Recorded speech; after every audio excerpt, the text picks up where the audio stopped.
Hey guys, and welcome to episode 11 of Quantifiably Bitchy. I am your host, Raquella, and today we're going to talk about season 1, episode 11, Row T. Super excited for this episode because I think it's my favorite episode of the entire season for a lot of reasons. Yes, Chilton is in the episode and he is my favorite just character overall. He makes me laugh so hard. But also we have Freddie Lowndes, Abel Gideon, and we have Bedelia as well. So it's got such a good episode because it has all of my faves in it, and there's a lot of humor, and it's really dark, and you can kind of tell we're approaching the season's end, so I can't wait to get into it with you guys. Just a few housekeeping items. Make sure you follow me everywhere. Follow me on TikTok, YouTube, Blue Sky, and I also have an Instagram. So go ahead, I will put the handle here. It is Quantifiably Bitchy without that I in bitchy. Make sure you follow me everywhere, like, comment, and subscribe. Yeah, so we are a couple episodes away from the season finale, so we'll be hitting that in a couple months, which is crazy because we're almost at a year. 1 year of Quantifiably Bitchy, and I am so happy to have you all here. I say this every time, but I will never not be grateful for it. So thanks for joining. We are happy to have you. I am planning a giveaway, I think, for the year marker, but I'm still figuring out the details. I've been crafting again because, you know, the world sucks right now, and I'm just trying to craft my way out of depression because it can't hit a moving target. So I made this. I can post the Etsy handle where I got the pattern. I will put that link here. And yeah, isn't it cute? So yeah, I've been just like hobbying my life away to keep the depressies away from me too. All right, let's get started. Season 1, episode 11, Row T. Opening shot, what are we working with here? Frederick Chilton is at Hannibal's house for dinner, talking about how if a patient has a weak mind, they can be super easy to manipulation, and that is potentially why Dr. Gideon thought he was the Chesapeake Ripper. It's beautiful, it's snowing outside, it's very darkly lit. I love this scene. Obviously, we're starting really strong off the bat with Chilton here in this little outfit, this tailored suit that's almost kind of mirroring Hannibal's. And it seems like that they are talking peer to peer. But as we know, that's not true. And most people do not respect Chilton and his little like affected Southern accent. So we're led to believe that Hannibal has an ulterior motive bringing Frederick to his house to speak colleague to colleague, because we all know that Hannibal thinks that Chilton is an idiot. Chilton has this great line where he's like, if only I had been more curious about the common mind, implying that he's only interested in studying really fucked up people. And Hannibal counters that really nicely with, I have no interest in understanding the common sheep, only eating them. Again, a really good double entendre. Like, yes, he likes to eat sheep and he likes to eat, you know, regular animals, but he also likes to eat the sheep of people, right? Like he likes to eat the rude, the dumb, like the irritating, and he has no interest in understanding them, only cooking them and serving them to his friends and enemies. And he makes a South Indian curry for Chilton, made from sheep, of course. And Chilton confides in Hannibal. He's like, it feels like a Last Supper. He's so dramatic. And Hannibal is consoling him and being like, it's okay. You're not the first doctor to ever have a patient accuse him of being the reason why you kill. Welcome to the club. And he's building up this camaraderie with this doctor that's not really regarded as like the best. And you can't help but wonder why. Why is he building this goodwill? And I think it is the most logical explanation is that he's going to use him as a fall guy at some point, right? He is making friends with the village idiot so he can frame him for murder later. And Chilton comes out and says, like, what would you have done in my position? What would you do now? Like, please help me. And Hannibal's really interesting with Chilton because he knows that Chilton is not afraid to break the rules or to be unethical.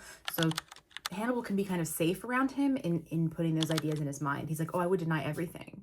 I would deny everything. He's a crazy person. Like they're going to believe you, not Abel Gideon. And we find out that Frederick's been using this technique called psychic driving. And it's where you kind of like plant ideas in the person's mind to make them believe they did something in order to reveal that they did something, right? So it's like, you know, Dr. Gideon is a Chesapeake Ripper. So you suggest to him that he's the Ripper and then he connects the dots in his own head. It's incredibly unethical for obvious reasons because it sounds like you're putting ideas in someone's head because you are. But Hannibal kind of gives Chilton this olive branch being like, no, it can be really effective in certain circumstances, which I think is reassuring for Chilton at this point because he If someone like Hannibal, who's so smart and accomplished, is saying that it's okay, then it's okay. The comparison of their suits here is a lot of fun because Hannibal's is just a little more refined. Chilton has these harsher lines, these darker colors. It's more gaudy and in your face. Just a really nice parallel between the two characters. And then we cut to Will having a nightmare in his bed, sweating. It's like 8 o'clock at night. He appears upon this glacier that's super tall and he's standing on the beach where they found that really grotesque totem pole. And this ice wall is caving in, it's caving into the ocean, it's falling apart. And we see the waves rising, the water rising. Water is like a really big metaphor in this scene. And I think it's because water is fluid, it can't be held in a container. Will feels like he's losing his mind. He feels like he can't be held in his container and he is just pouring over. Cut to him waking up from this nightmare, or we think he's waking up from this nightmare. He's sweating and the bed is just pouring water, and then the clock is melting. Everything around him is just dissipating, right? And I think that is how he feels. He feels very loose at the seams, like water. Water has no edges. And that is how Will Graham is doing right now in his encephalitis. Also, he's feverish because he has encephalitis and that usually comes with a fever. So he's definitely getting like the fever sweats mixed with this heavy metaphor of water making him feel like he's falling apart. He then actually wakes up and he's dry and he was just having a nightmare and his dogs are very concerned about him. We are watching the true unraveling of Will Graham that has been building up this entire season, and now we are kind of hitting a breaking point. Cut back to the BSHCI, and we see Chilton loading up Abel Gideon into this transport truck. Gideon is blaming Chilton for killing the nurse, saying he put it in his mind that he's the Ripper and that's why he killed the nurse. He is going to testify on that behalf, is my understanding, and there is this great exchange between Gideon and Chilton where it's very like almost biblical when he's like, I forgive you your trespasses, right? Which is part of the Hail Mary part. Forgive us our trespasses so we may forgive those who trespass against us, I think. I'm a very lapsed Catholic, so don't mind me. But this is a great scene. It's very comedic. I think Eddie Izzard, she plays a really wonderful Abel Gideon. It's very humorous while being very dark because they're committing these like crazy crimes. They like to mutilate the bodies. They kind of like to play in the bodies. So it's very grotesque.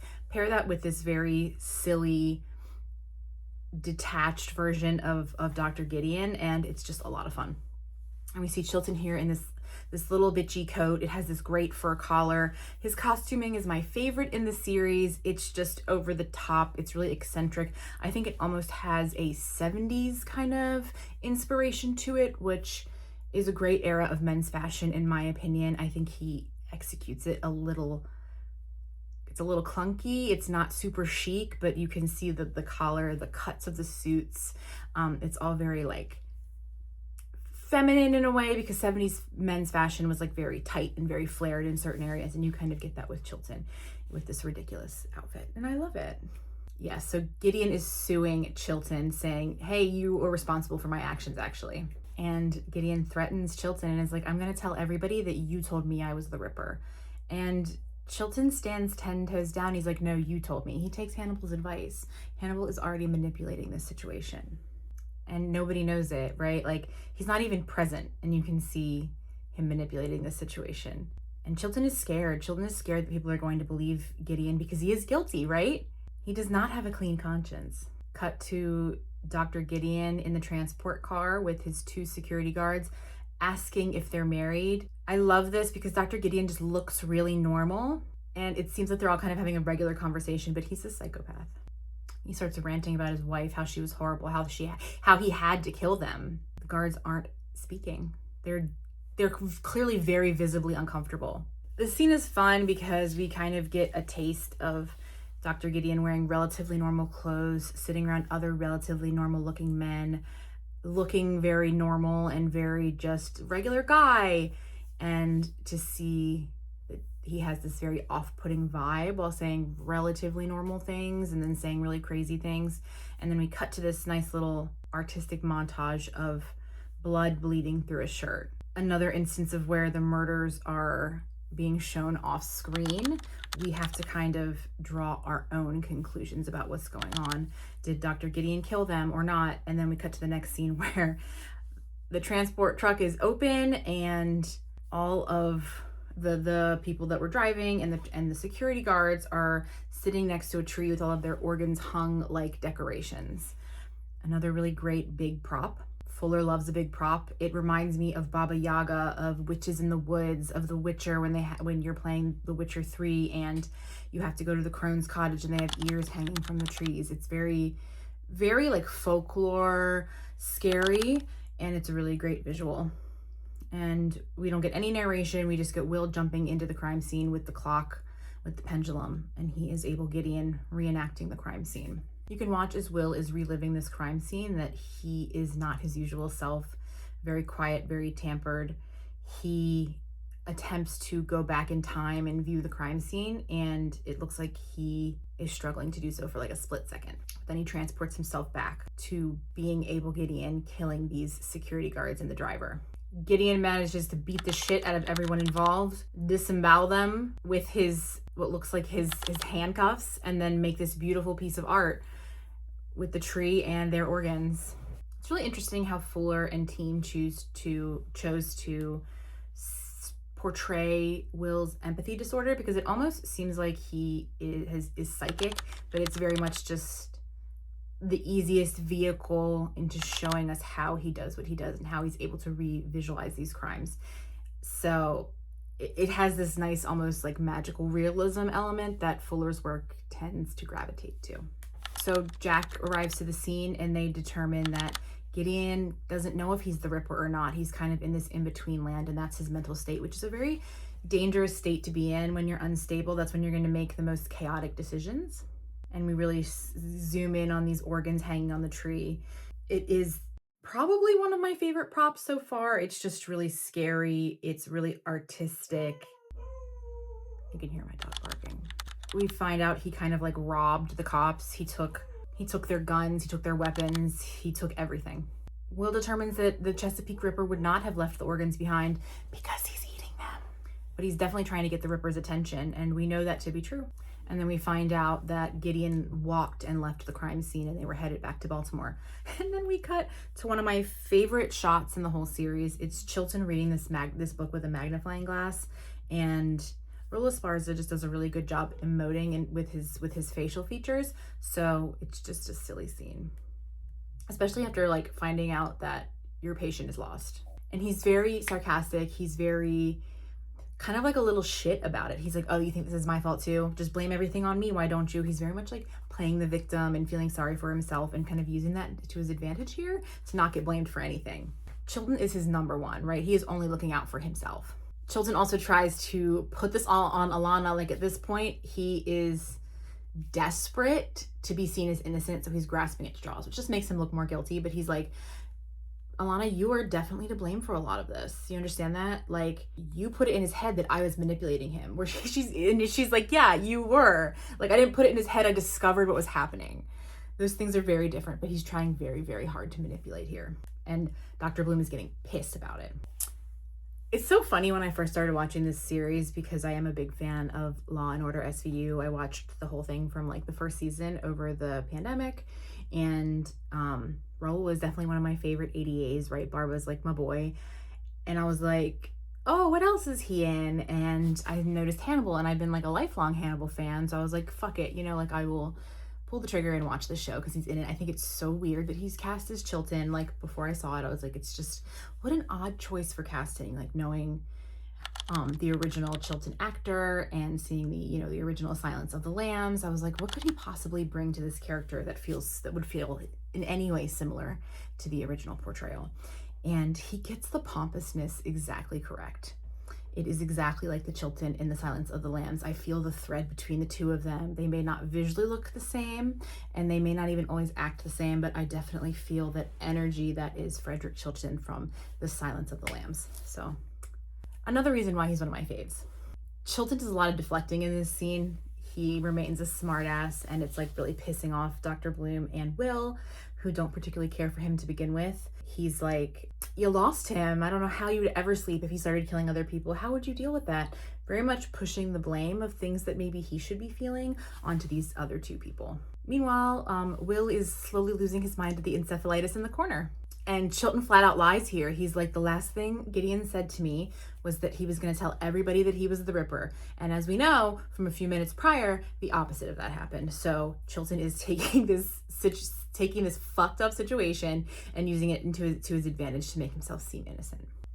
I don't know if we find this out before or after, but he was a transplant surgeon, which makes a lot of sense why he likes just picking bodies apart and is really good at it.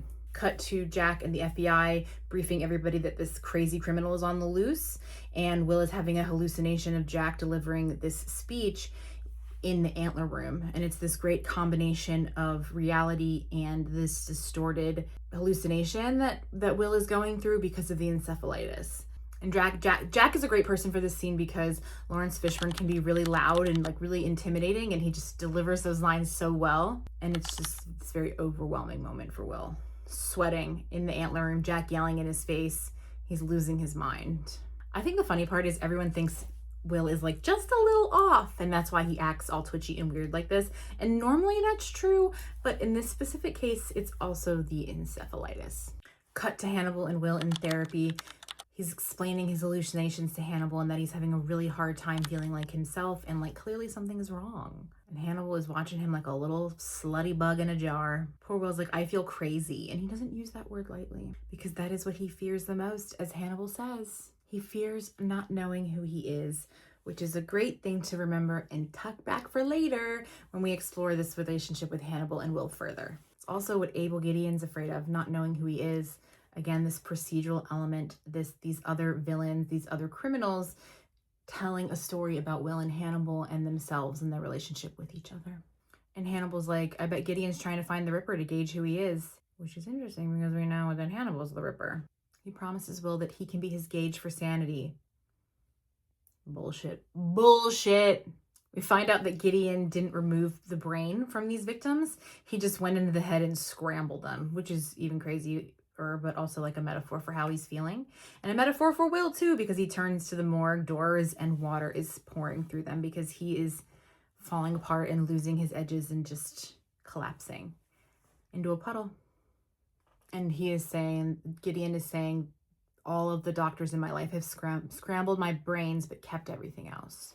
So we assume that he's targeting his therapists and psychiatrist professionals that treated him as a patient. So Dr. Bloom is on that list and Dr. Chilton. It's not great. Will goes to visit Dr. Bloom and finds out she has an armed escort until Gideon is apprehended. So she is being watched for now. And she's like, I'd rather you do it, Will. I'd rather be cozied up with your dogs against the space heater. Girl, you lost your chance. We are past that point. We are officially shipping Hannibal and Will now. Sorry. Dr. Bloom puts a hand to Will's face, and it's this very tender moment. And she's like, you're really warm. And he's like, I tend to run hot. People like that are so annoying. Baby, you have encephalitis. Your brain is literally cooking in its skull. But sure, you run hot. Dr. Bloom has this moment of, oh, they're going to kill Gideon, aren't they? And it's very sympathetic because like she very clearly doesn't like to see people die, where we have Hannibal who feels the opposite because she doesn't think that it's Gideon's fault because he was influenced by Chilton. She also blames herself for her treatment of him and saying that he wasn't in the state of mind to know who he was. So she feels responsible, and it doesn't feel fair that he would die because of that. Will observes that if Gideon is successful in finding the Ripper, that the Ripper is going to kill him because he took credit for his work, and the Ripper would consider that rude. It's a great detail. Very Hannibal. Credit for my work? How dare you? And then we cut to Freddie Lowndes getting in her car and taking a phone call. Like I said, this episode has all of my favorites in it. It's a call from a doctor saying he treated Gideon and he would love to write an article with her about him. And she just can't resist. She cannot resist the bait. Turns out she rolls up and it's Dr. Gideon, and he has killed the doctor that was once his psychiatrist or whatever. He claims to be writing an article for the Journal of Abnormal Psychology, which I'm assuming is like a psych journal, which is not like a magazine. Nobody would ever ask Freddie Lowndes to help with this. It's like an academic journal that they pass around at like Harvard. It's just not her like realm of expertise. And then we get another artistic shot of what looks like blood going through a tube, implying another murder has occurred. We don't get to see it on screen. And then, yeah, cut to Freddie Lowndes going to this doctor's office, finding out it's Gideon, and he has mutilated this doctor and taken his tongue out of his mouth and attached it to his throat. Another big prop. And it's really scary. Eddie Izzard has a great voice. It reminds me, it's almost like the Joker, the animated Joker. It's just very musical and theatrical, and it's so great for Dr. Gideon. Apparently, Freddie wrote about the Ripper saying he once took out somebody's tongue and used it as a bookmark in his Bible. Hilarious detail. And Gideon presents her with this Colombian necktie, which is this man, tongue removed, sewed into his throat to look like a tie. And it's like kind of moving still, so it's just a great, horrible prop. You see the blood bags hanging on the side. He very much operated on him while he was still alive. I think it is implied. Crazy. Cut to Jack and the science throuple finding the doctor's body with the tongue in his throat, and they are kind of on the trail of Gideon at this point. So we find out he's both trying to get the Ripper's attention, but also he's just playing with his skill set and just kind of showing off a little bit. And he didn't even die from the Colombian necktie. They drained his blood until his heart stopped. What a scary way to go. With a note that says, please deliver to the Red Cross. That's what I'm saying. Like, Gideon is so funny. He's a great addition to this like fucked up cast of murderers and cops and doctors. And then we see the doctor's computer opens up to a Freddie Lowndes article. It's a new post about this specific murder, and they connect the dots. He has kidnapped Freddie Lowndes. What I like about this so much is that Freddie Lowndes is causing all this trouble. She's writing all these articles. She's stirring up all this shit, and now she is reaping the consequences of her crazy actions, and she is now being kidnapped by Gideon and used to write articles about what is happening. And we see that they're in that observatory where we found Miriam Lass's hand. All the lights are out, and he's like, you can try to escape, but it's going to be worthless, so you may as well just help me. Freddie is resourceful, so she's like, I'm here to help. I will write whatever story you want, because at the end of the day, she's trying to get the most salacious story, which being held at the hands of a serial killer is going to get her views, and also she's trying to stay alive. She reveals to Gideon that she wrote a fake article about him for Jack to flush out the Ripper, and that she didn't really mean what she said in it. And Gideon is impressed that the Ripper was able to wave Miriam Lass's arm around this room in front of Jack Crawford and make him crazy. And Freddie's like, I thought you were the Ripper. And he's like, don't insult me, bitch.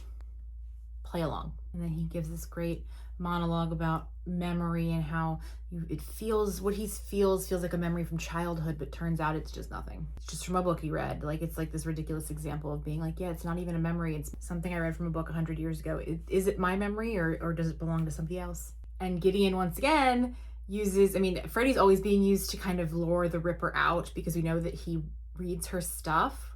Hilarious. And he cut to Hannibal on his little iPad reading Tattle Crime and realizing that he is being summoned. Another doctor has shown up dead with the Colombian necktie. We find out that Dr. Chilton hasn't been heard of since the day before. So his fate's not really looking good. All of the other psychiatrists are annoying, but unfortunately in this situation, Chilton is the kingpin. He is the finale. Just dramatic, just like Chilton, so you'd think he'd appreciate it.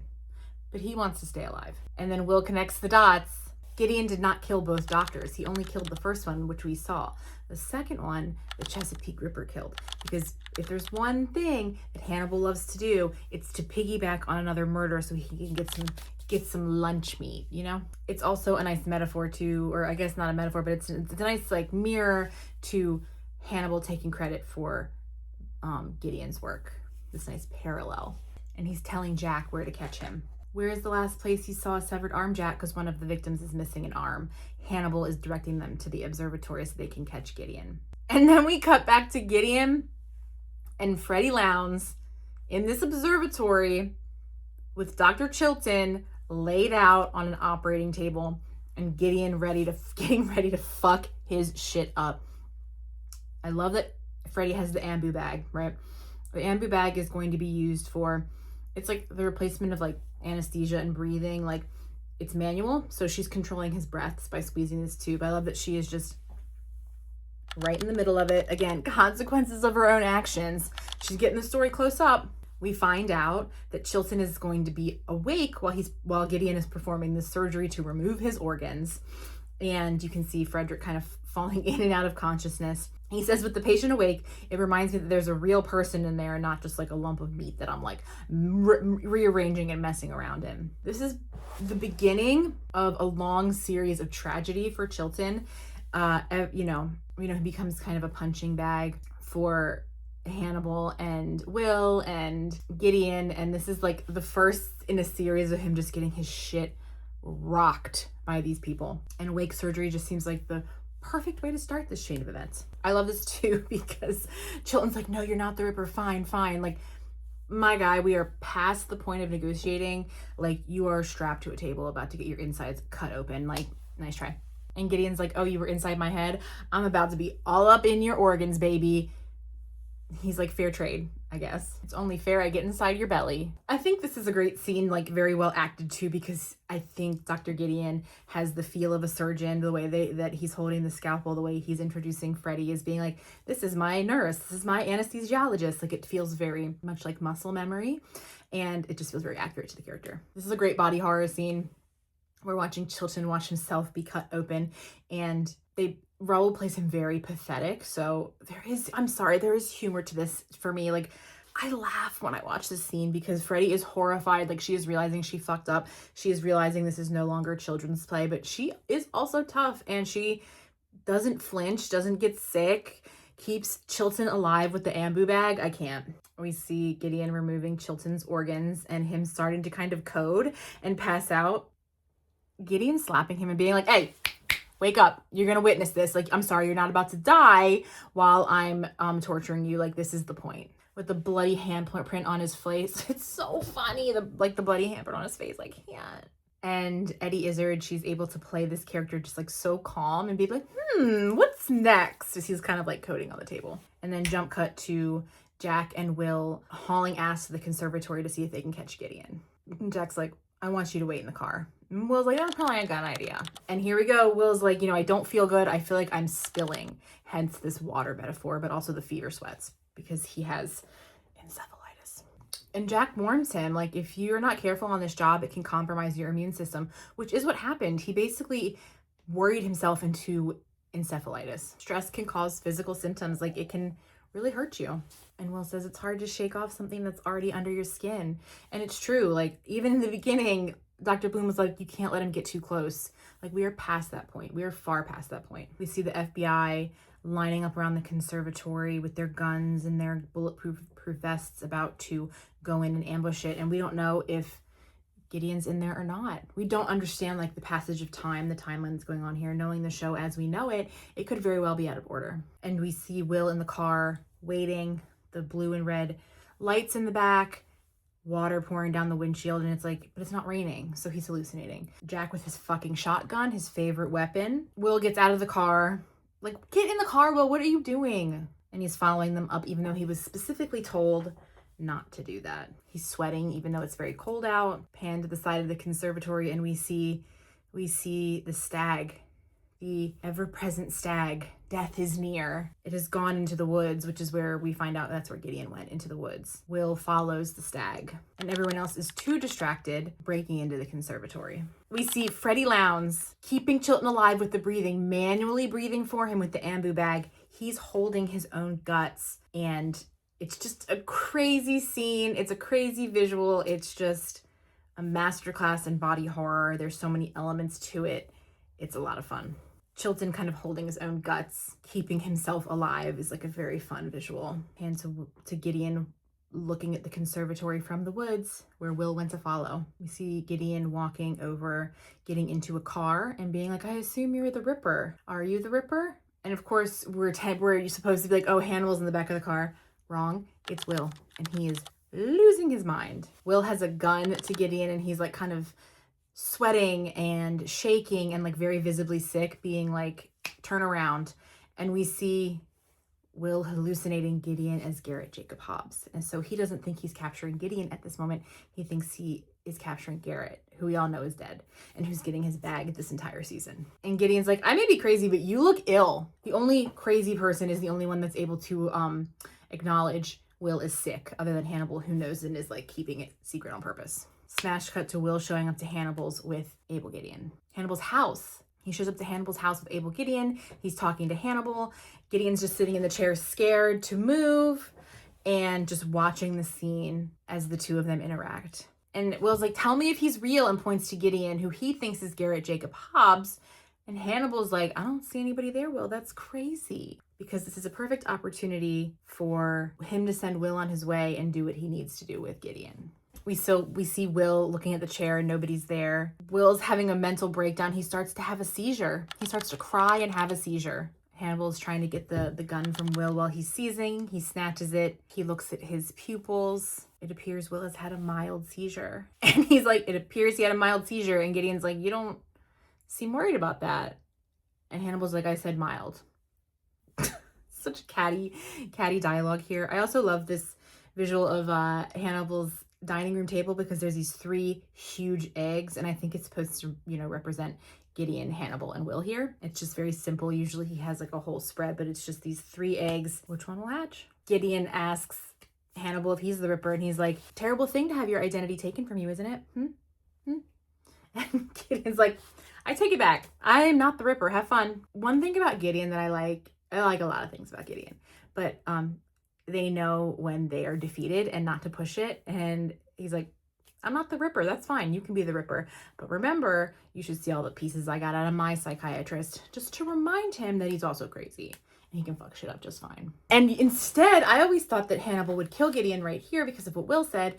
But Hannibal's like, oh, I heard Dr. Bloom was one of your psychiatrists. I can help you find her. And I think it's another good example of Hannibal taking advantage of the situation, killing somebody pretending to be Dr. Gideon and then having Dr. Gideon kill Dr. Bloom, which is somebody that he will probably have to kill eventually, so may as well knock that out right now. So he chooses a different path and is manipulating Gideon further. And then we have Will waking up from the seizure.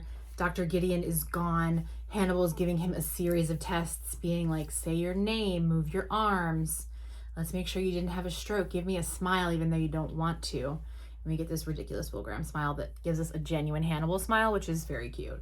And Will recounts the last thing he remembers to Hannibal was Garrett Jacob Hobbs and seeing him. Hannibal's like, baby, he's not real. He's real. He's not here anymore. He died. He's just in your head. You have a fever and you were hallucinating. And Hannibal's like, you killed Garrett Jacob Hobbs once. You can do it again, baby. You can kill him in your mind and be free. And then he casually drops while putting on his coat. Gideon mutilated Dr. Chilton, and now Hannibal is really scared for Dr. Bloom, so he's going to go see if she's okay. And he leaves the room and leaves the gun on the desk or on the table, and he full well knows that Will is going to snatch that gun and leave. And that's exactly what happens. And Hannibal takes off his coat and is like, job well done, plan executed. Now Will is going to go handle that problem for me, potentially kill Dr. Bloom, potentially kill Gideon. Let's see what he's capable of while still having encephalitis. Cut to Will wobbling out of the woods, Gideon watching Dr. Bloom in her house through the window. He's standing out in the snow, calm, watching. It looks like Will's not going to be able to make the shot. He's literally like wobbling, holding the gun. Instead, he walks up to Dr. Gideon and they have a very insightful conversation together. Dr. Gideon's like, I don't know if I'm ever going to feel like myself again, but maybe if I kill Dr. Bloom the way the Ripper would, I can learn more about him in this moment. Will's like, who are you now then, Gideon? Who are you now? And he's like, you bitch, you. Will is still hallucinating Garrett Jacob Hobbs in his place. And Gideon is like, maybe if I kill her the way that the Ripper would, you might understand what you've become too, Will. Because this is not the first time that Will is empathizing with a serial killer. It seems to be happening a lot lately. With Garrett Jacob Hobbs, with Hannibal, and now with Gideon. Sensing a pattern here. And Will's like, I want to get out of my own head. I want to survive this. It's interesting because Gideon says, I wonder if I kill her, I wonder if you will understand what you finally become. And he says it with the face of Garrett Jacob Hobbs. So it's just the final haunting, and then cut to a gunshot, Dr. Bloom hearing the gunshot going outside and seeing Will shooting Dr. Gideon in the snow. Did he kill him? Is he alive? What are we working with here? Cut to Jack and Hannibal talking. Chilton is still alive. Somehow they'll be stitching him up till morning if he survives, but luckily Will is in one piece being treated for his brain disorder, his encephalitis. His fever was at 105, And I'm pretty sure you should go to the hospital at 103. So like your brain is literally like cooking like an egg inside your skull. And Hannibal's like, I hope they can find the source of his infection. And Jack is like, they will fix him. Will is smart. Will is capable. Will is going to beat this. And Hannibal's like, how can you be so sure?